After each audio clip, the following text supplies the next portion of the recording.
Well, guys, let's talk about David Muir of ABC Not News. Remember, he was the moderator, so-called moderator. Actually, he was the third debater in the Trump-Harris debate. Now, when it came to fact-checking President Trump, he was the main one doing the fact-checking in real time, and he got a lot of stuff wrong, folks. ABC, everybody saw through that so-called debate. These moderators were in the back pockets of the Democratic Party. They were actually fact-checking Trump and not Kamala Harris because they saw what happened on the CNN debate when Joe Biden got destroyed. Now, in that CNN debate, nobody was actually getting fact-checked, but the fix was in because Democrats did not want Joe Biden anymore. But that ABC debate, man, did immense damage to any debates going forward. President Trump already said there will be no more debates. The left, man, they loved that ABC debate. It was a 3-on-1 matchup. They loved it. They said that Kamala Harris won. I mean, even if you actually look at the people that are actually saying that Kamala Harris won, but when it comes to the issues, Trump is winning in a landslide still on the issues. I'm talking about immigration, inflation, the economy. Trump is beating down Kamala Harris on those issues. And don't believe the polls, folks, because Kamala Harris got some bad news from CNN on the polls. May actually have to put out another video on that. Folks, she's not winning. Okay? She is not winning. And I believe she knows that because after that ABC debate, she immediately called for another debate with Trump because she wanted another rigged debate. Well, guess what, guys? That debate, man, has caused some damage to David Muir's show on ABC Not News. Folks, his ratings have fallen off a cliff since that debate. Oh, yeah. So let's get into it. Make sure you guys like this video, subscribe to the channel, become a channel member. Member live stream every single Friday at 10 a.m. Central Standard Time. You guys can also support us on blackandwhitenetwork.com or supporting us on Locals, both for just $5 per month. Check the links in the description. So here we go. Right here on Outkick, guys. David Muir's ratings on ABC tank post-debate. Because everybody could see, folks, that these moderators were not fair.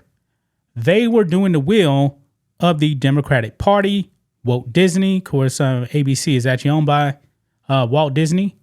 Yeah, this is really, really bad news for David Muir. ABC Not News anchor David Muir dismissed widespread criticism that he and co-moderator Lindsey Davis influenced the debate last week on behalf of Kamala Harris as just noise. That's what he said. But the thing is, even Lindsey Davis said, yeah, we actually needed to rig this thing in favor of Kamala Harris. Yes, that's what Lindsey Davis said right here. Okay? Quote, all of the noise that you hear afterwards about which candidate won the debate, did the moderators win or lose? Muir told the audience on ABC's Live with Kelly and Mark, that's just noise. Y'all know that. The most important thing to remember is you all have the power. Viewers disagreed. Look at this. ABC's World Not News Tonight with David Muir has lost over 12% of his viewership since the debate, down from his recent range of 7.6 million to 6.7 million. Folks, this man almost lost 1 million viewers. 1 million. While World Not News Tonight still leads CBS Evening News and NBC Nightly News, both of them fake news, by the way, head to head, the latter two networks have since closed the gap with only minimal declines over the past week. Yeah, because even the people on the left know that that debate was not fair. So let's go ahead, guys, and listen into this Fox News clip right here. Charlie Kirk actually posted this clip.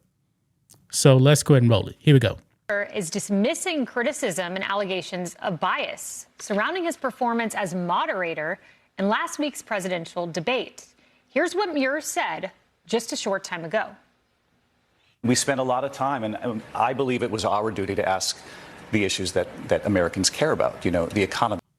Are we better off than we were 4 years ago? Immigration, what are you going to do about the border? Why did you wait so long before you acted on the border? Those types of questions. Reproductive rights, Afghanistan, do you bear any responsibility?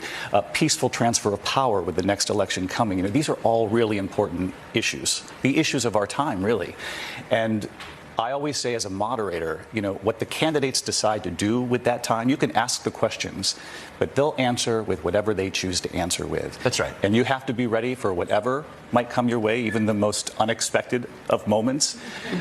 As you all know, you know what I'm talking about. Right. And I will say this. All of the noise that you hear afterward about, you know, which candidate won the debate, did the moderators win or lose, that's just noise. Yeah. You all know that. The most important thing to remember is that you all have the power. Everybody at home has the power. Oh, my goodness. Okay, so he said, I believe it was our duty to ask about the issues that Americans care about, except he asked about January 6th and race and so on and so forth. Yeah, he was actually asking about stuff that had nothing to do with actually getting Americans out of this high inflation, illegal immigration, stuff like that. And personal barbs at the president, Brian. I wish at the end of the debate, when Trump was asked about race and Kamala and his comments there, if he would have turned it and said, we've got 12 minutes left in this debate. You've not asked a single question about school shootings and protecting our children in schools. Here's my plan, because you didn't ask about it.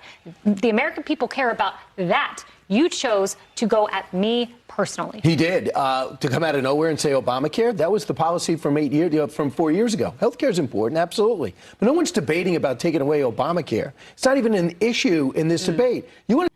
But Obamacare should be gone. It was a scam. Socialized medicine doesn't work. Talk about improving health care. That's something for Congress to bring up, for him to propose. But this is not, it's not 8 years ago. He talked about the 2020 election. He talked about January 6th. He didn't bring up the Abraham Accords, didn't bring up the Middle East, didn't bring up Israel, didn't bring up inflation. He didn't bring up you took the Houthi rebels up the terror watch list. How does that work for some of our commerce in the Red Sea? When you talk about inflation, you say the Inflation Reduction Act. The President of the United States said it's not really about Inflation Reduction Act. It was misnamed. Do you regret? Yeah, Biden did actually say that. The so-called Inflation Reduction Act, which was really the Inflation Increasing Act. Yeah, Biden actually said, yeah, this really didn't have nothing to do with inflation. Yeah.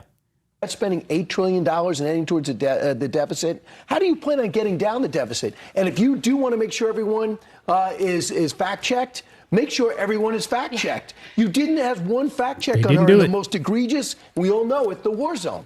Nobody right now is in a war zone. David Muir, you go to war zones, to your credit. Oh, wow. You know that is wrong. Yeah, you list all the things he didn't ask about. And the lack of a school shooting question, by the way, 6 days after there was a school shooting.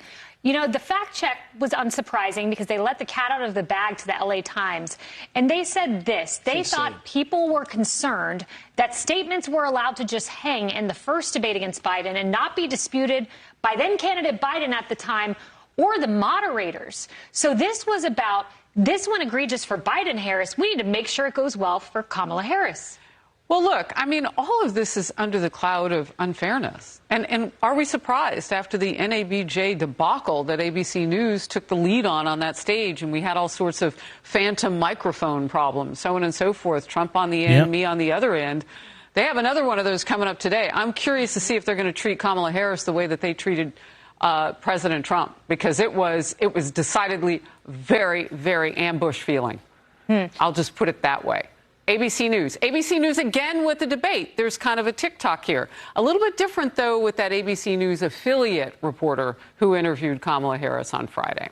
The vice president may be a little surprised at the questioning. I want anybody who interviews these candidates to start off with what is obvious. We have a president now who has survived 2 attempted assassinations. They couldn't do that at NABJ. ABC News, couldn't even start there and say, hey, this is your first time, you know, everybody's seeing you together with journalists since the attempt on your life. Welcome. Let's get into some tough questions. Couldn't even start like that. It didn't happen at the debate either. David Muir and Lindsay Davis couldn't simply say, look, we realize these things have happened. We're glad to have you here tonight. This is a great opportunity for America to get to know you both. Welcome to both of you, and glad you're in good health, Mr. President. And not only that, but during the debate, whatever Kamala Harris said, even if it was a lie, these moderators actually gave no feedback. They never actually pushed her to answer a question because she did not answer any questions whatsoever. But David Muir, Lindsay Davis, okay, that's good, even though she didn't answer any questions. They can't even be civil, not even when it's part, really, of the job of the press to be civil to everybody, but to ask the tough questions. They can't do both. Not with Trump. Emily, and they claimed that they watched hours and hours of rally footage and interviews to fact check. Well, they didn't watch Kamala rallies because they would have been prepared to address the bloodbath hoax, the Charlottesville hoax, all of the things Trump did not say per fact checks. And just to emphasize again the comments by Lindsay Davis, I find that so egregious that in preparation for this debate, it was to fill in the gap that in the last debate, President Biden and the moderators did not fill. That essentially they took on the role again of debater. It was 3 versus 1, and they're reading it in black and white, and then to frame it by David Muir later, her co-moderator, to say, well, it's all in your hands, the American people. Remember the powers within your hands. Well, then please do your job by being objective and neutrally presenting. Yeah, I believe the way they prepared for the debate, just my personal opinion, no inside knowledge, is they probably read DNC press releases, Kaylee. Yeah, and I'm actually glad that David Muir, towards the end of his interview, mentioned that it's the people, the American voters, the viewers who have the power. Because you know what they're doing right now? They're tuning out of his show. There's been a 12% drop in viewership for his show since the debate. And that's a little bit encouraging to me because it shows that American voters aren't stupid, that they actually expect more from the press. They expect the press to hold themselves to a higher standard than the one that ABC's moderators held them to. And this is actually one of the reasons after the debate, I think I was one of the only ones who thought that Trump won. And it was because he was debating 3 people at once, and also because the swing state voters from back home in my home state of Michigan and others, they didn't get what they wanted out of that debate. They did not get to know Kamala Harris. They didn't get straight answers from her, and she looked worse as a result. Yes, well, coming up. Yeah, so right there, guys. There you have it, man. David Muir has fallen off a cliff. Doing the bidding of the Democrats has now backfired on his show because I believe that a lot of the people actually watching him were Democrats. They were Democrats, but they even saw that debate and they were like, wait a minute. Something's fishy with this. Something is fishy with this. I cannot tune in to you anymore and watch this. Now we have to see if he actually does rebound, but man, that is a telltale sign, man. Just how dishonest the media is. His show is in the dumps now. In the dumps. ABC, not news, can't be trusted. That's just my thoughts on this. What do you guys think of this? Black and White Network fans, let us know what you think about all this in the comments. Make sure to subscribe to the channel. And we will catch you next time.